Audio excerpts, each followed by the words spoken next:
जय Hind dear students, कैसे हैं आप लोग। उम्मीद करता हूँ आपकी पढ़ाई अच्छी चल रही है और हम लोग उसमें अपना कंट्रीब्यूशन दे रहे हैं। हम लोग पिछले क्लास में एक चैप्टर स्टार्ट किए थे, करंट इलेक्ट्रिसिटी, जिसमें मैंने इस चैप्टर को इंट्रोड्यूस किया था और इलेक्ट्रिक करंट के बारे में बताया था। इसका कुछ ग्राफिकल एनालिसिस किया था। आज उसको मैं आगे बढ़ाऊंगा।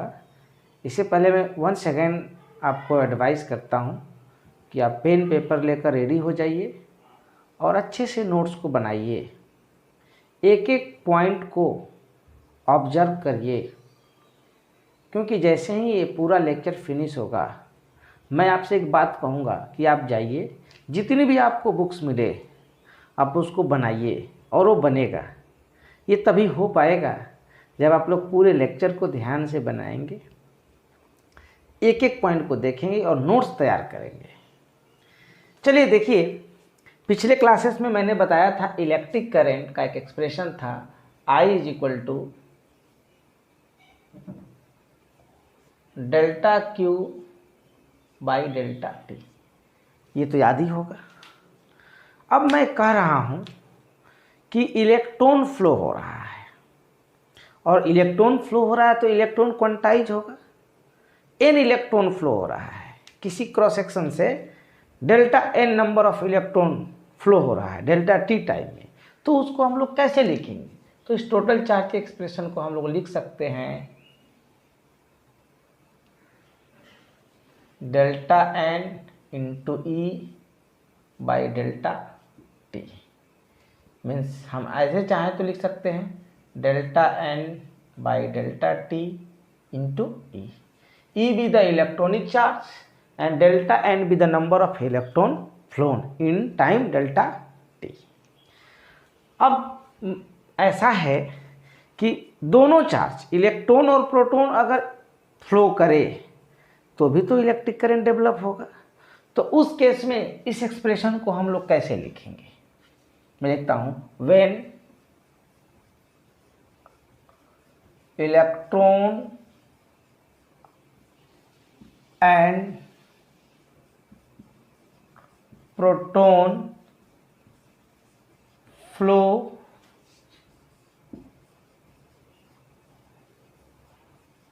Through a cross section, then I is equal to delta n by delta t into E plus minus delta n by delta t into E p। चलिए इसको मैं प्रोटॉन के लिए सिंबल दे देता हूँ, और ये जो नंबर है इलेक्ट्रॉन का है और ये जो नंबर है प्रोटॉन का है, तो प्रोटॉन को हम ऐसे लिख देते हैं। प्रोटॉन को आगे चलकर हम लोग होल्स भी कहेंगे, राइट? तो आप कंफ्यूज नहीं होना। सर लेकिन आपने जो एक्सप्रेशन लिखा है उसमें प्लस माइनस दोनों साइन आ रहे हैं, प्लस भी है और माइनस भी है, तो प्लस कब लेंगे और माइनस कब लेंगे? तो चलिए मैं एक केस लेता हूँ, case 1, when electron and proton, एक से ज़्यादा भी हो सकता है, flows in same direction. Same direction, जब ये सेम डायरेक्शन में जाएगा तो अब आपको पता है कि जिस डायरेक्शन में प्रोटॉन पॉजिटिव चार्ज फ्लो करेगा इलेक्ट्रिक करंट का भी डायरेक्शन वही होगा, लेकिन इलेक्ट्रॉन के ये जस्ट अपोजिट डायरेक्शन में होगा। अब मैं इसको ऐसे लिखता हूँ, जरा देखेंगे। I इज इक्वल टू, लिख सकते हैं delta N E by delta T into E minus delta N P by delta T into E P.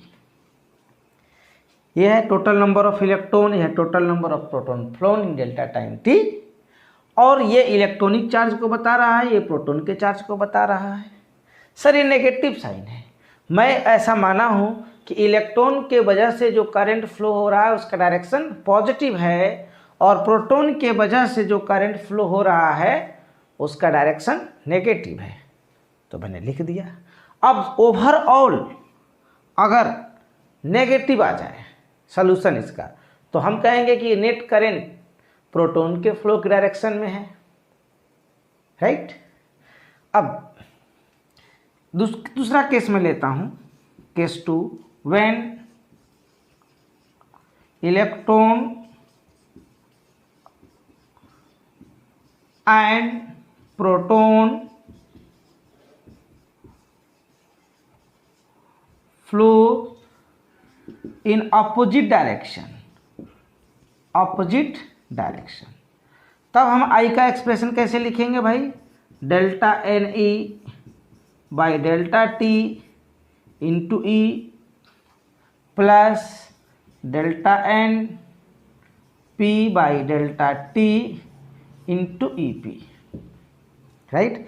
तब हम लोग क्या लेंगे? Positive sign. याद करिए, कल मैंने बताया था कि एक पाइप से जब वाटर फ्लो होता है तो कोई नेट करंट फ्लो नहीं होता। क्यों?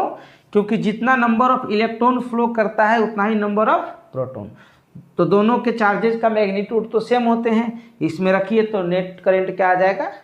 0। इस पर एक दो छोटे छोटे न्यूमेरिकल पहले करते हैं हम लोग।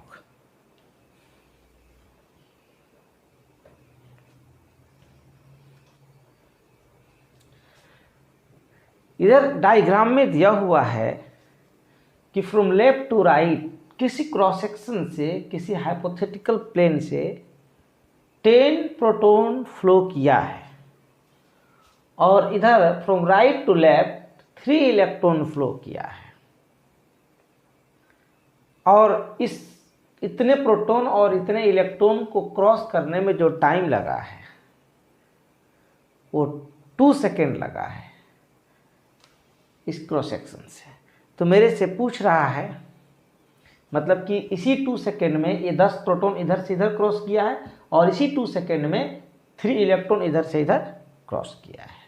तो कह रहा है इसके वजह से जो इलेक्ट्रिक करंट डेवलप होगा उसका वैल्यू क्या होगा, राइट। तो अभी ये देखिए दोनों अपोजिट डायरेक्शन में जा रहे हैं, तो इसके लिए हमने करंट का भी एक्सप्रेशन क्या लिखा था? Delta N E by delta T into E plus delta N P by delta T into E P, यही लिखा था मैंने।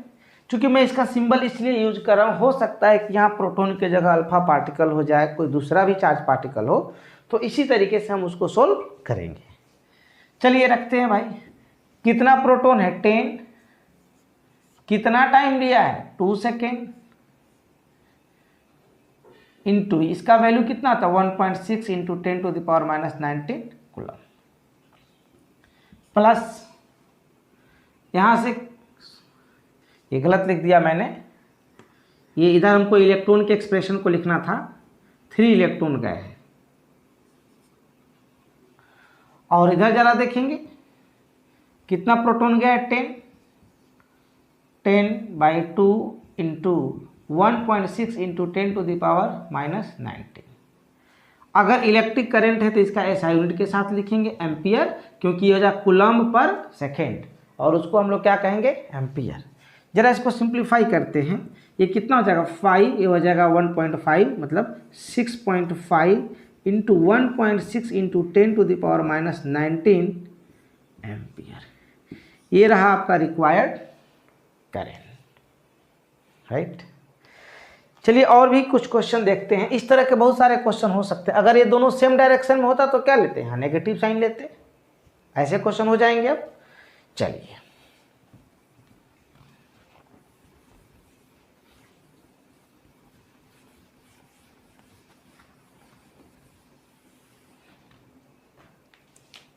एक अच्छा थोड़ा क्वेश्चन लेते हैं। एक बैटरी है,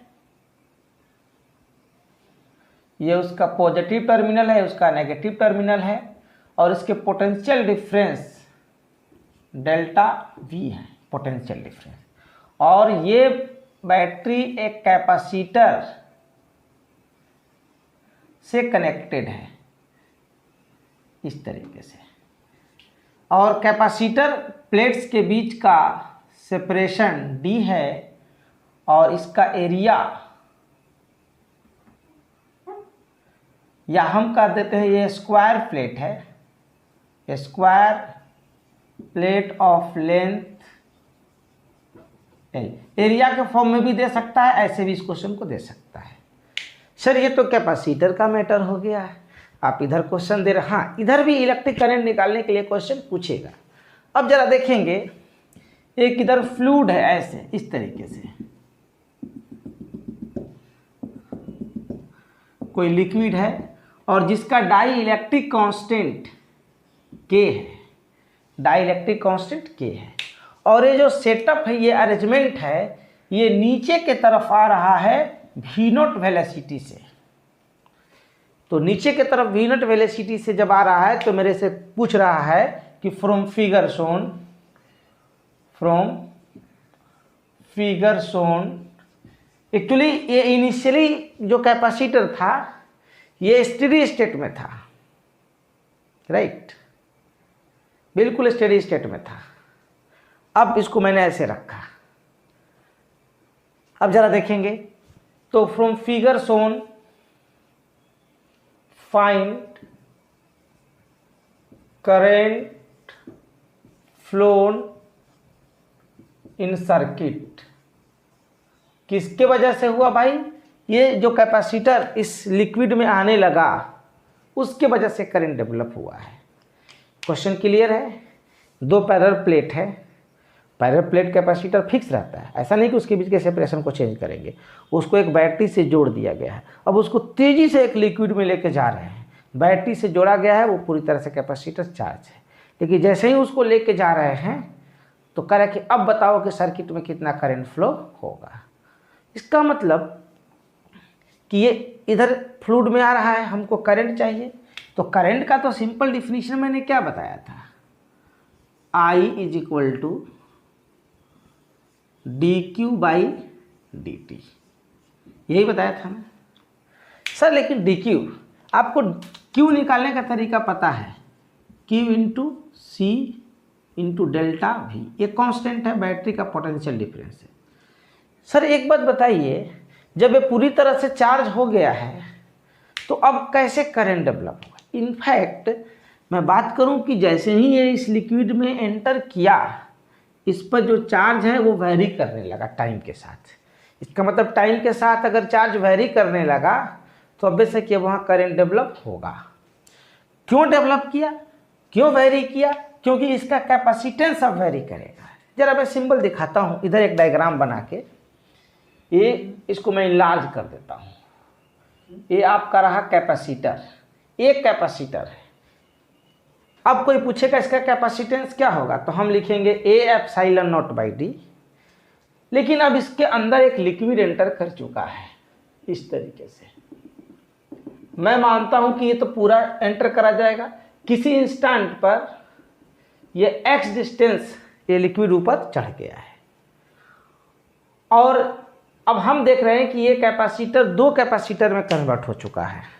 एक तो ऊपर वाला, इसको हम कहेंगे C1, और एक नीचे वाला C2, और इधर वायर जोड़ा गया है इस तरीके से ऐसे। तो बताइए कि अब ये जो दोनों कैपेसिटर हैं वो सीरीज में है कि पैरेलल में? दोनों का एक एंड इधर है और दूसरा एंड इधर है, मतलब कि ये पैरेलल में है। तो अगर हमें C इक्विवेलेंट निकालना रहेगा, C इक्विवेलेंट, तो हम लोग क्या लिखेंगे, C1 + C2, क्योंकि पैरेलल में ये इक्विवेलेंट कैपेसिटेंस निकालने का तरीका है, राइट। अब जरा देखेंगे, हमको यही, इसको हम जो यहाँ पर लिख रहे हैं, अब Q is equal to C equivalent into delta V, right. अब C1 का वैल्यू क्या होगा और C2 का वैल्यू क्या होगा? अब सोचिए, ये स्क्वायर प्लेट था, इस तरीके से दो प्लेट हैं, एक प्लेट ऐसा है इस तरीके से, ऐसा है, और एक प्लेट इस तरीके से, ऐसा है जस्ट। तो एक जैसे ही किसी लिक्विड में गया है तो ऊपर गया, तो अगर इसका एरिया सपोज दैट अगर ए रहता तो एरिया कम हो जाएगा, एरिया घटेगा, सेपरेशन में कोई चेंजिंग नहीं है। तो अगर हम इसको निकालना चाहें भाई तो कैसे निकालेंगे ज़रा देखेंगे। C1 इज इक्वल टू क्या लिखते हैं, हमको कैपेसिटेंस का जो फार्मूला है C is equal to A epsilon naught by D.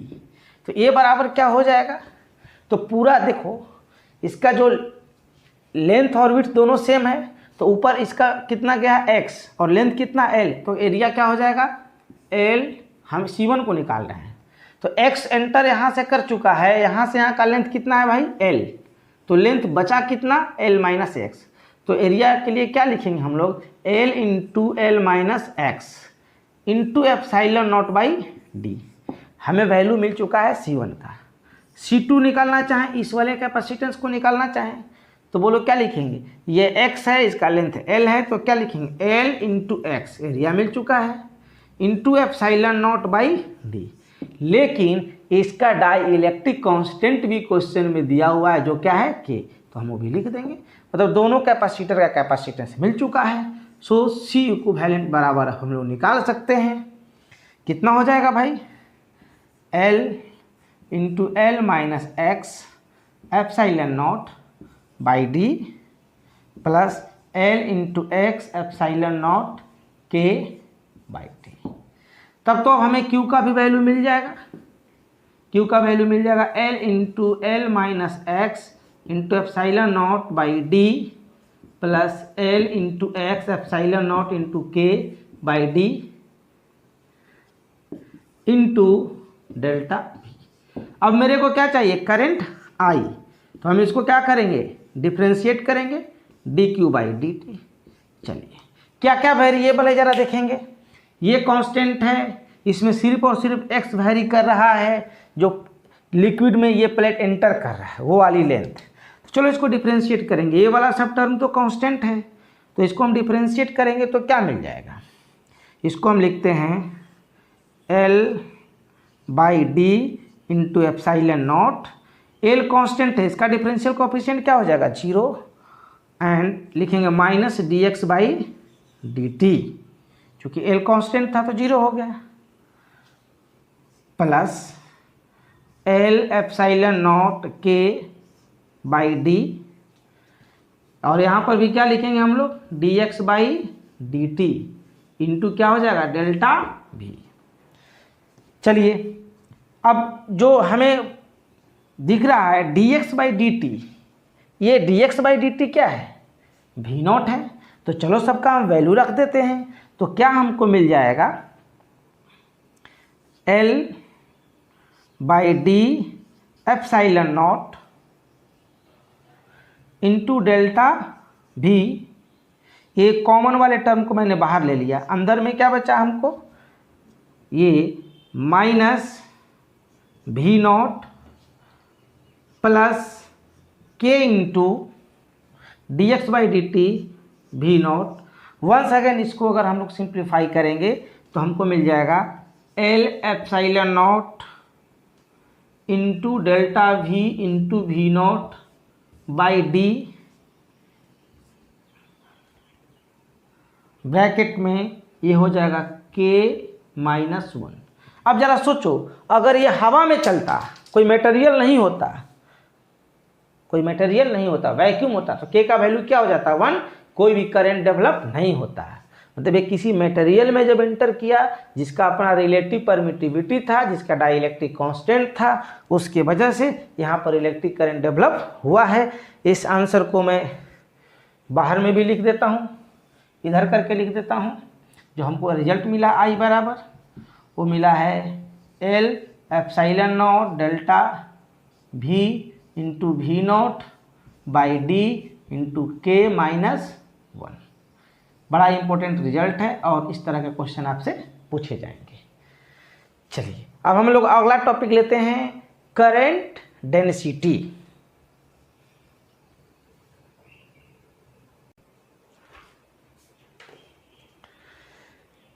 देखेंगे पिछले क्लास में मैंने इलेक्ट्रिक करंट को जब डिफाइन किया था तो कहा था कि ये स्ट्रीम ऑफ चार्ज फ्लोइंग है।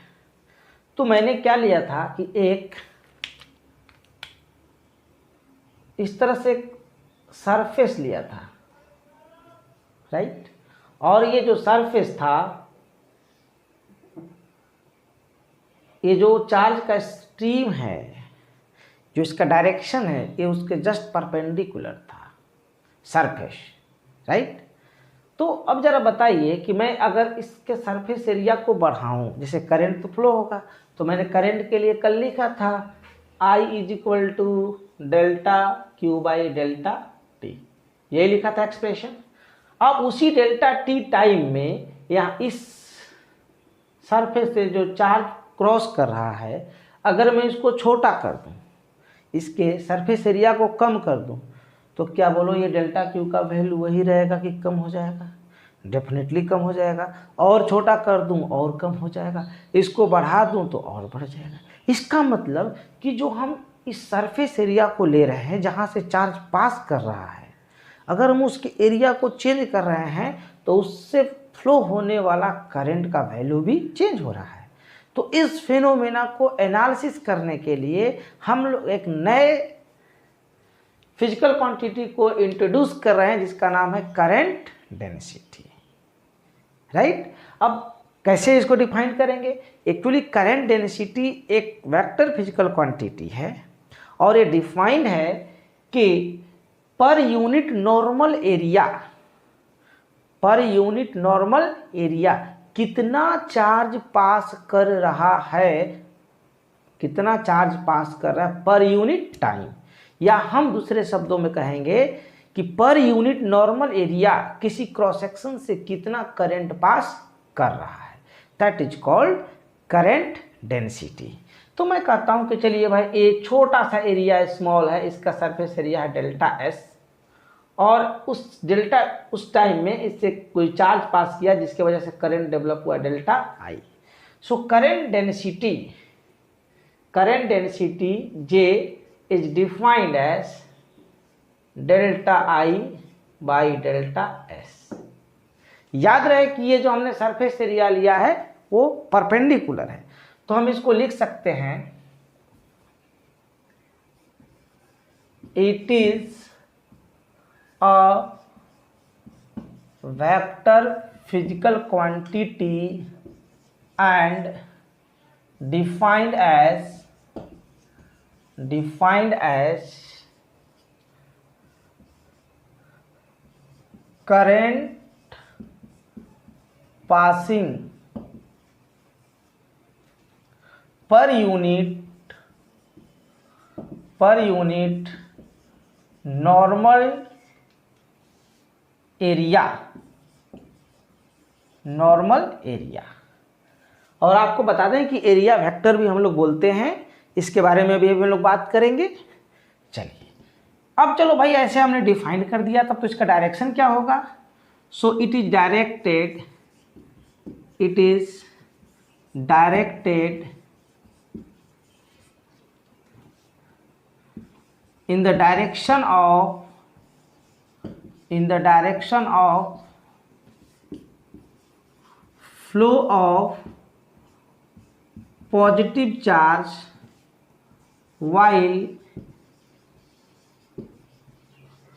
directly opposite to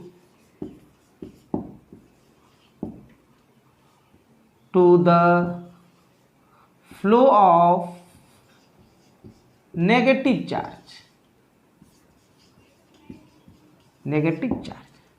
चलिए, अब एक चीज और देखेंगे। अगर मैं कहूं कि ये डेल्टा एस टेंस टू 0 हो गया, वेरी स्मॉल सरफेस एरिया लेते हैं, तो इस delta I by delta S को हम लोग लिख सकते हैं D I by D T, और D I by D S, और इसको बोलेंगे इंस्टेंटेनियस करंट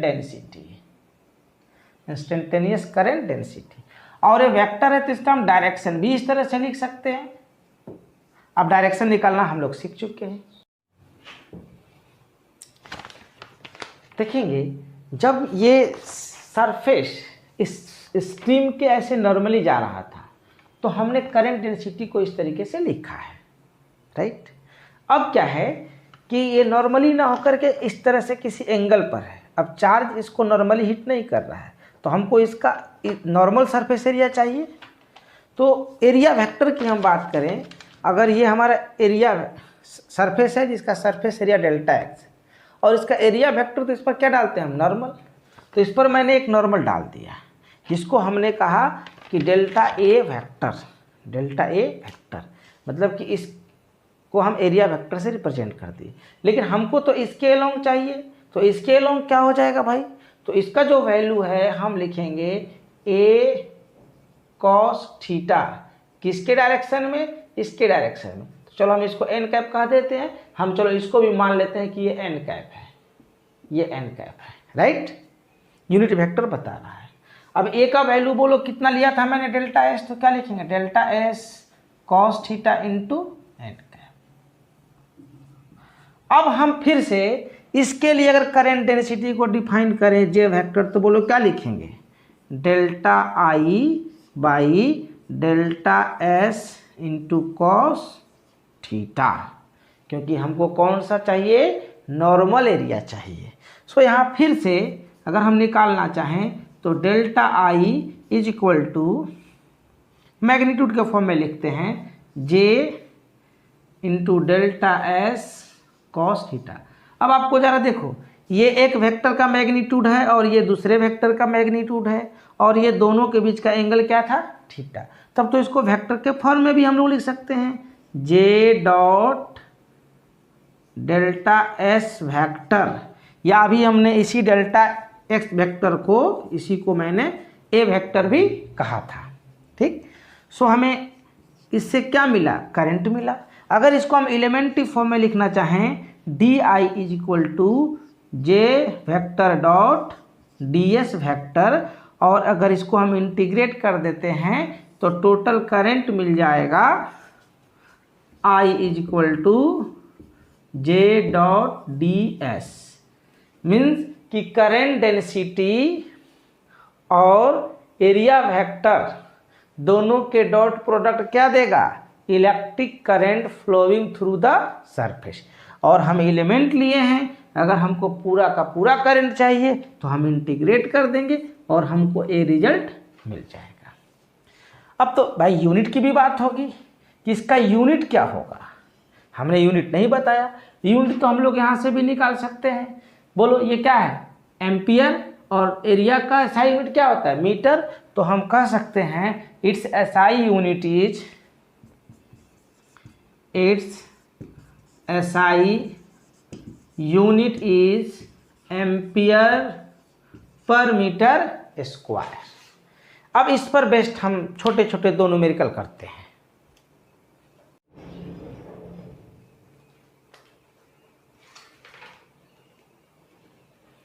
हम लोगों के पास एक क्वेश्चन है, पहले मैं पढ़ देता हूँ फिर सॉल्व करेंगे। Compute the current density if 6 × 10⁻18 electrons flow in time interval 1.6 second perpendicularly to a cross section of area 2.4 millimeter square, right. कुछ सिचुएशन इस तरह से कह रहा है, सलूशन देखते हैं इसका। देखिए क्वेश्चन को जब हम बनाते हैं तो पहले सिचुएशन को क्लियर करें। कोई एक क्रॉस सेक्शन है, ऐसे दिया है इस तरीके से, और इसका डेल्टा इसका वैल्यू दे दिया है कितना, 2.4 मिलीमीटर स्क्वायर। अब एक इलेक्ट्रॉन का स्ट्रीम लेफ्ट से राइट में मानता हूँ, ऐसे मैं इसे क्वेश्चन में नहीं कहा है, मैंने माना जा रहा है। और वो डेल्टा एन का वैल्यू कितना दिया है, 6 × 10⁻18। कितना टाइम में, डेल्टा टी कितना दिया है भाई, 1.6 सेकेंड। तो मेरे से पूछ रहा है कि जे वेक्टर का वैल्यू क्या होगा।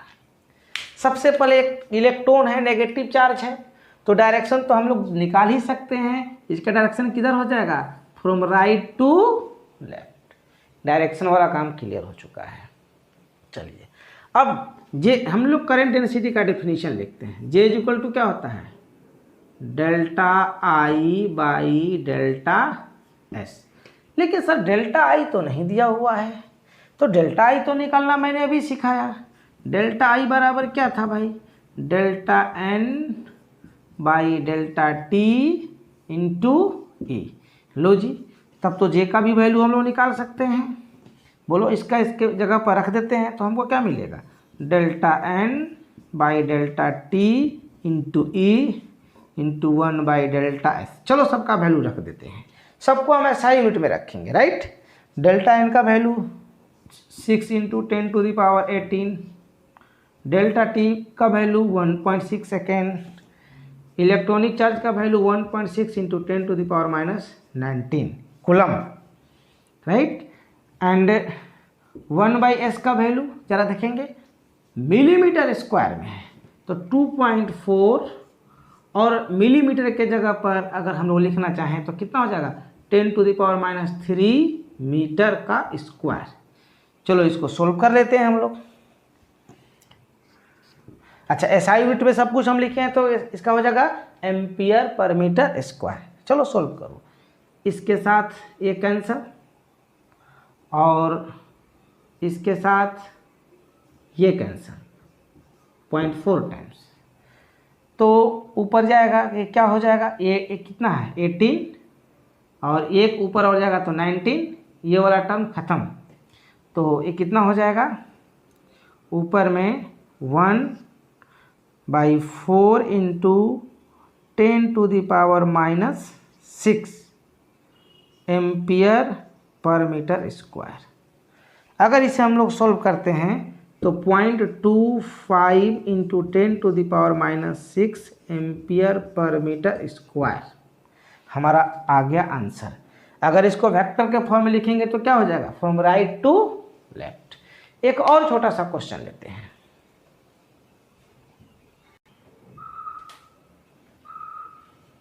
देखिए आपके पास एक थोड़ा अच्छा क्वेश्चन है, इसको सीखते हैं हम लोग।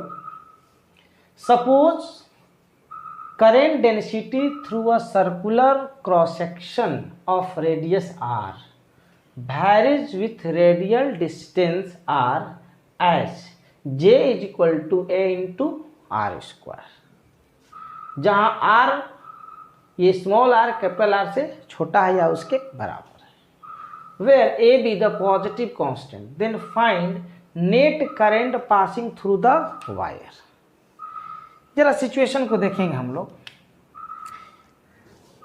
ये कोई वायर का एक क्रॉस सेक्शन है इस तरीके से, जिसकी रेडियस r है, और इससे इस तरीके से कोई चार्ज पास कर रहा होगा नॉर्मली, और जो चार्ज पास कर रहा है तो वहाँ पर करंट डेवलप होगा, वहाँ फिर करंट डेंसिटी डिफाइन करेंगे जो कि दिया हुआ है, और ये कांस्टेंट नहीं है, वेरिएबल है। मैं मानता हूँ कि इसके सेंटर से किसी r डिस्टेंस पर, इसके सेंटर से किसी r डिस्टेंस पर मेजर किया गया है करंट डेंसिटी जो कि दिया हुआ है J is equal to A into R square, ये प्रश्न में दिया हुआ है। तो मेरे से पूछ रहा है कि इससे टोटल करंट कितना पास करेगा। भाई थोड़े ही देर पहले अभी हमने I बराबर एक फार्मूला हमको मिला था J डॉट ds, चूँकि करंट डेंसिटी इसका दिया हुआ है, मतलब हम इसके नॉर्मल एरिया को ले रहे हैं, तो दोनों के बीच का एंगल कितना हो जाएगा 0। तो हम लोग क्या लिखेंगे, J इंटू ds, राइट। अब ds क्या है वो हमको पता करना पड़ेगा। चलो J का वैल्यू मैं रख देता हूँ A into R square into ds। Sir ds कैसे निकालेंगे, मैं क्या करता हूँ, एक ये जो यहाँ से एक वेरी स्मॉल थिकनेस का एक स्ट्रिप लेता हूँ, वेरी स्मॉल, राइट, और इसकी जो थिकनेस है ये dr है। अब इसका एरिया हमको निकालना है। जैसे अब एक रिंग है, उस रिंग के पास कुछ विड्थ है, हम ऐसे कट कर रहे हैं तो कुछ इस तरीके से दिखेगा। इसका लेंथ कितना हो जाएगा, L इज इक्वल टू, क्योंकि इसकी रेडियस क्या है R, तो लिखेंगे 2 पाई R, और इसका विड्थ ये दिया हुआ है कितना, dr। तो हमें ds निकालना है, तो क्या लिखेंगे, लेंथ इंटू विड्थ, तो 2 पाई r